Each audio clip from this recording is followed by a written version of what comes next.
आपला समाज मार्गदर्शक मध्ये सर्वांचं स्वागत आहे। आज आपण गोरेगाव पश्चिम येथील पत्राचाळ या ठिकाणी आलेलो आहोत। पत्राचाळ येथे साखळी उपोषण आज पत्राचाळ जे रहिवासी आहेत ते करतात। आपल्यासोबत काही स्थानिक नागरिक आहेत, आपण पूर्णपणे माहिती जाणून घेऊ।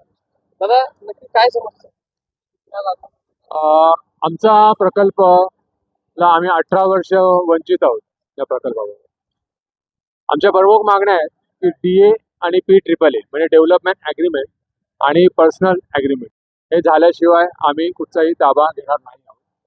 पण म्हाडा परस्पर कोर्टा ह्याच्या पेपरमध्ये नोटीस काढते की तुम्ही डायरेक्ट या, तुम्ही तिथून चावी घेऊन जावा आणि तुम्ही पोझिशन घ्या। मला विचारायचं आहे की जर DA नाही झाला, PAAA नाही झाला, तर मग आम्ही आमचं पोझिशन कसं घ्यायचं? आम्ही आज आमचं पोझिशन कसं घ्यायचं? पण दुसरी गोष्ट, आमच्या जे म्हाडा 25 करोड रुपये देणार होते कॉर्पस फंड, ते आम्हाला त्याच्यामध्ये दिलेले नाही आहेत अजून। आमचे पार्किंगची व्यवस्था अजून त्यांनी करून दिलेली नाही आहे। त्यानंतर आमचे ॲम्युनिटीज आहेत खूप, त्या ॲम्युनिटीज तर ते देतच नाही आहेत। मग त्याच्या मोबदल्यात आम्हाला तर ॲम्युनिटीज देत नाही आहेत, जे पहिले त्रिपक्षीय करारामध्ये लिहून दिलं होतं, तर आता देत नाही। त्याच्यामध्ये आम्हाला मोबदला मिळावा। तसंच दरवर्षी आपण एखादं रेंटवर घर घेतो तर दरवर्षी 10% आपल्याला त्यांना वाढीव आपल्याला द्यावं लागतं। 5%, 10% द्यावं लागतं। आता आज कमीत कमी 2019 पासून आम्ही आज बाहेर आहोत, तर त्याचे आम्हाला जे पैसे आहेत, आम्हाला 10 ते 15 लाख रुपये ज्यामध्ये अमाऊंट येते, ते आम्हाला प्रत्येकाला मिळावी। दुसरी गोष्ट, आम्ही VP कडे वारंवार आमच्या गोष्टी घेऊन जातो, आमचे जे आमच्या समस्या घेऊन जातो, तिथे VP ॲग्री करतात आणि कोर्टात काहीतरी वेगळंच सादरीकरण केलं जातं। मग आमची ही दिशाभूल नाही आहे का?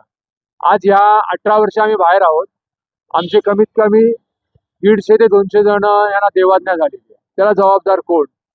मुख्यमंत्री साहेब इलेक्शनच्या वेळी बोललेले होते की मी मराठी माणसांना, गोरेगावमध्ये पत्राचाळीतल्या लोकांना ॲम्युनिटीज सहित रूम दिल्या।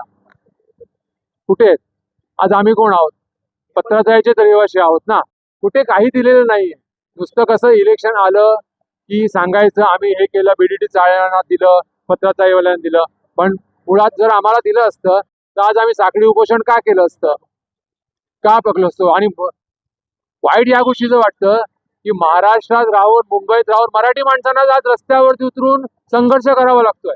हे खूप दुःखदायक गोष्ट आहे। स्थानिक लोकप्रतिनिधींशी तुम्ही संवाद साधला का? स्थानिक लोकप्रतिनिधींशी संवाद साधला। शिवसेना नेते प्रतोद सुनील प्रभू साहेब हे मागील 3 वर्षापासून प्रत्येक अधिवेशनामध्ये आमची बाजू मांडत चाललेले आहेत। लक्षवेधी असून दे, पॉइंट ऑफ इन्फॉर्मेशन असून दे, आता 4 दिवसापूर्वी सुद्धा सुनील प्रभू साहेबांनी आमच्या बाजूने त्यांनी हे मांडलेलं आहे मुद्दा। पण काय होतं, साहेब मांडतात, तिथून उत्तर येत नाही। म्हणजे आम्हाला आज मुंबईत राहून आमची जी किड्या मुंग्या आहेत तशीच आमची आज व्यवस्था झालेली आहे।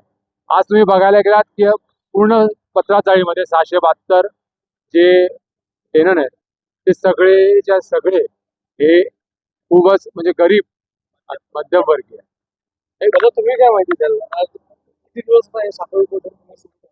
तर हे जे साखळी उपोषण आहे, जोपर्यंत आम्हाला आमचं हे मिळत नाही हक्क आणि मागण्या आमच्या पूर्ण होत नाही, तोपर्यंत हे काय हलणार नाही। ह्या इकडे म्हाडा अधिकाऱ्यांना यावंच लागेल आणि आमची जर दखल घेतली नाही, अजून 2 ते 3 दिवस नाही दखल घेतली, तर ह्याच्या पुढचं जे अस्त्र आहे, म्हणजे आम्ही प्रखर पाऊल जे आहे ते आम्ही उचलणार आहोत। आमरण उपोषण करू किंवा आम्ही म्हाडाच्या दारी पण जाऊ। त्या तिकडे आमचा लास्ट टाइमला जसा आक्रोश मोर्चा गेलेला, त्याच्यापेक्षाही मोठा मंत्रालयावर जाऊ आणि अक्षरशः आता हा मराठी माणूस गप्प बसणार नाही। खूप झालं, सगळ्यांनी आम्हाला सांगून सगळं थांबवलेलं आहे आणि ह्याच्या पुढे आता हा मराठी माणूस आणि हा सामान्य माणूस आहे ना, तो गप्प बसणार नाही। आपल्यासोबत काही महिला देखील आहेत। सर, मैं ये बोलना चाहूंगी कि अगर हमें 2018 से हमें सिर्फ 25,000 दिया जा रहा है, हमारे घर की इतने हालत खराब हो गई है, हम लोग अपने बाइक बेच के, जेवर बेच के हम लोग दूसरे जगह जा रहे हैं। 25,000 में हम लोग ऊपर से 25,000 दे के अपना घर का गुजारा कर रहे हैं। आज 1 BHK भी आपको 30-35,000 का मिल रहा है। इधर पे हम लोग को रहना मुश्किल हो रहा है। हम अपने ही जगह को छोड़ के दूर जा रहे हैं, वसई तक हम चले गए हैं। पर उसका क्या सर, उसका 1 रुपया वो लोग देने के लिए तैयार नहीं है। बोलते हैं हमें 1.5 करोड़ देने में इतनी तकलीफ हो रही है, और यहाँ पे बिल्डर्स को, कॉन्ट्रैक्टर्स को 800 करोड़ माफ किया सर। ऐसे कैसे? हम लोग के वो कहाँ से आया महाडा के पास 800 करोड़ रुपए देने के लिए? एकता को दिया, कल्पतरू को दिया, केवीजी को दिया, हमें कुछ भी नहीं दिया। हमारे तो एमिनिटीज भी खा गए, हमारे एमिनिटीज भी नहीं दे रहे हैं, कॉम्पनसेशन नहीं दे रहे हैं, किराया नहीं दे रहे हैं, और ऊपर से हमें ऐसे पेपर में धमकी दे के निकालते हैं। महाडा धमकी दे के निकालता है कि अलॉटमेंट लेटर पे घर लो। कैसे घर लें सर, कैसे घर ले? जहाँ पे हमारा डीए नहीं हुआ है, PAAA नहीं हुआ है, हम घरों में कैसे जाएं? हमारे घर जो इतनी सारी टुटियां हैं उसमें, वो जब नहीं ठीक हुई हैं तो उसके सिवा कैसे जाए? यहाँ पे लीकेज है, ऊपर से लिफ्ट नहीं चल रही है, हमारे से पतरा ऊपर से गिर रहा है, वहाँ पे किसी को चोट लगेगा तो क्या होगा सर? अभी तो जब इंस्पेक्शन है तब ये हालत है, जब लोग रहने लगेंगे तो क्या हालत होगी सर वहाँ पे? फिर तो वो और भी देखने नहीं आएंगे हमें। यहाँ पे जो महाड़ा के जो अधिकारी है, जब एक आरोप रहते हैं, सर वो सिर्फ हमें 4 महीने से यही बोल रहे हैं हम आपके साथ हैं, हम आपके साथ हैं। हमारे साथ नहीं है सर। मिलिंद बोरकर सर ने भी बोला करेंगे, पर क्या किया? कुछ नहीं किया सर। पेपर में एक न्यूज निकाल दिया और लोगों को बोला कि आके अपना ताबड़तोड़ घर लो। ऐसे कैसे ले सकते हैं सर? आप बताइए, आप ऐसे घर में जो हमारी घरों की कंडीशन है, हम उसमें घुस ही नहीं सकते। हम लो इनकम ग्रुप बोल के उन्होंने हमें वेरी लो इनकम ग्रुप में डाल दिया, लो इनकम ग्रुप में भी नहीं रखा।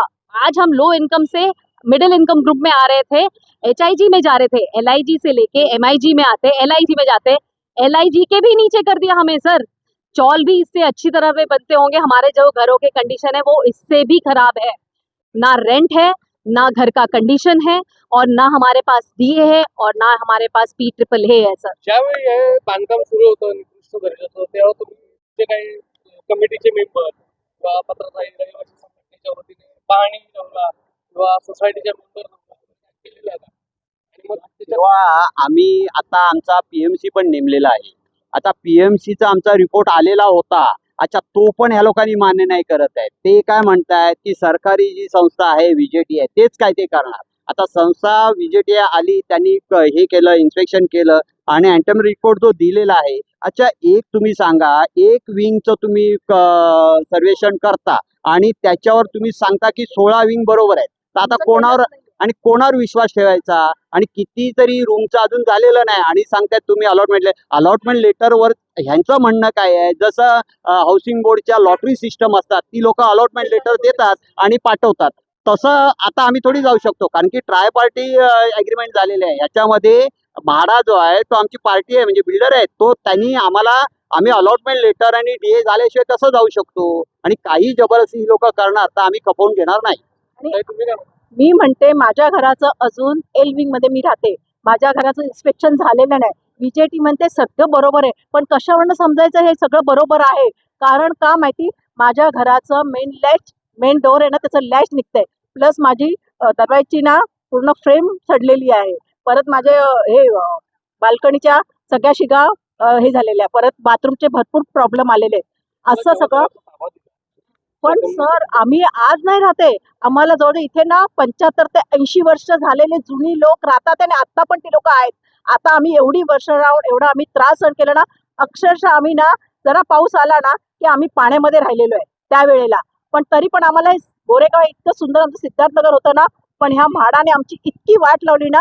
आम्हाला देतो आम्हाला फ्लॅट देतो, आम्हाला आनंद होता, आम्हाला फ्लॅट देतो ना, आम्हाला खूप आनंद होता. पण आज त्यांनी जे आमचं केलंय ना, ते इतकं म्हणजे SR पेक्षा इतकं घाण काम केलंय ना की आम्हाला बाहेरून सजावट छान आहे, बाहेरून एकदम छान दिसतं. लोकांना वाटतं इतकी छान इमारत का जात नाही? अरे पण तुम्ही आतमध्ये जाऊन बघितलं म्हाडाच्या, आणि जाऊन बघितलं का प्रत्येक रूम मध्ये, आणि जाऊन बघितलं का याचे टॉयलेट कसे, याचे बाथरूम कसं आहे, याचं इव्हन प्लॅटफॉर्म पण, रस्त्याचा प्लॅटफॉर्म पण तो उलटा सुलटा लावलेला आहे. सगळीकडे स्ट्रीट पण ना डाव्या हाताला उजव्या. त्याने म्हाडाने जो बिल्डर शोधलाय तो रेलकॉन, त्याचं काही नाव नाही, तो मोची आहे. हाँ? 672 घर ही पूरा खराब हो सकता है। ऐसे कैसे सर हो सकता है सर? हा जर बिल्डर आहे, हा जर बिल्डर आहे, त्यांनी अशी कामं का केली? आणि म्हाडाने कसे हे केलं, त्यांना निवडलं कसं? आम्ही कधी याचं नाव ऐकलेलं नाहीये. हा एकदम बेकार माणूस आहे बिल्डर. त्याच्यावर पुढील कारवाई करण्यासाठी अधिकारी साहेब, आम्ही जेव्हा जातो, आता आम्ही जेव्हा आश्वासन देतात पण काही करत नाहीये. आज बोलतात, उद्या 4 दिवसांनी गेल्यानंतर परत त्या गोष्टी बोलतच नाही ते लोक. पुढे पुढे करता करता आज आम्हाला किती वर्ष, 1 वर्ष आम्हाला ना लॉटरी लागून 1 वर्ष झालं. मला लॉटरी लागून घर मिळायला पाहिजे होते व्यवस्थितपणे. मिळाले. ऐका सर, एक मी सांगतो, हा रेलकॉन जो आहे, रेलकॉनला एवढी ताकद आलेली आहे की तो समोर उभा राहून आम्हाला सांगतो की काय करणार तुम्ही, माडा वगैरे सगळं आम्ही मॅनेज केलेलं आहे, काही होणार नाही.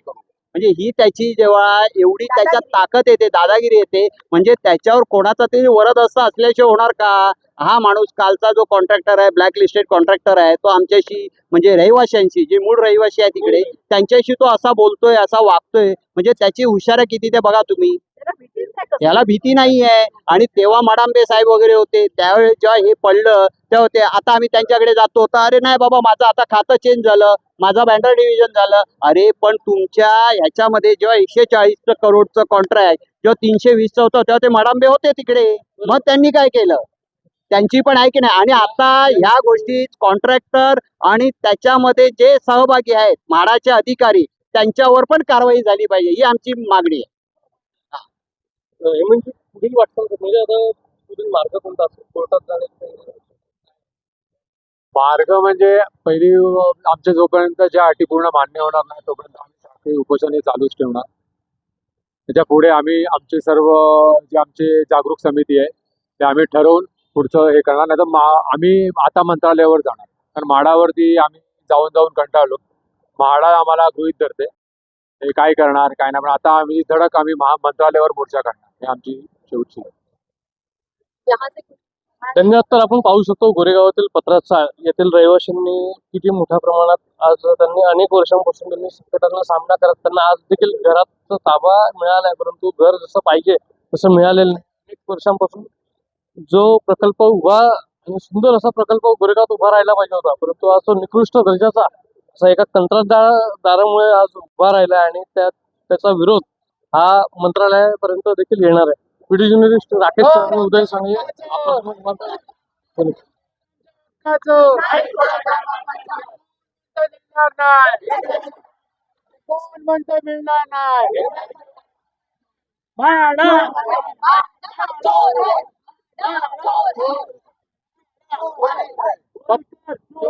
पत्राचा समितीचा हाय हाय महाडा हमें हमें महाडा हमें हमें महाडा हमें हमें